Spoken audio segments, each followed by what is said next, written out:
জন্মের পর থেকে এক ইমামের পিছনে নামাজ। আসসালামু আলাইকুম, ঈদ মুবারক সকলকেই। বলছিলাম হজরত মাওলানা সত্তার হুজুরের কথা। আসলে উনি আমাদের কুশিউরা জামে মসজিদের ইমাম। আমাদের পঞ্চায়েতের মানুষগুলা এই হুজুরকে ছাড়া আসলে আমাদের নামাজ পড়াটা ভালো লাগে না। তাই তো বিগত ৩৬-৪০ বছর ধরে হুজুর আমাদের মসজিদে আছেন। হুজুরকে অসংখ্য ধন্যবাদ জানাই যে আমাদের মসজিদে এখন পর্যন্ত থাকার জন্য। আমাদের সৌভাগ্য যে আপনার মতো একটা মানুষের পিছনে আমরা নামাজ পড়তে পারি।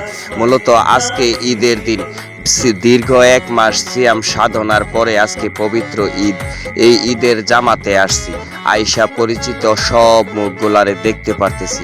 অনেকেই আছেন ঢাকায় থাকেন, অনেকে আছেন বাহিরে চাকরির সুবাদে থাকেন, কিন্তু বছরে মাত্র ২টা ঈদ আসলে আপনাদেরকে দেখতে পারি। আসলে মুরব্বী ছোট বড় সকলকেই এই ঈদের জামাতে সকলকেই দেখাটা এটাও একটা ভাগ্যের বিষয়। কারণ গত বছর এরকম অনেক মুখ ছিল যে এই বছর নাই, আবার এই বছর অনেক মুখ থাকবে যা সামনের বছর হয়তো থাকবে না। আল্লাহ সবাইকে ভালো রাখুক।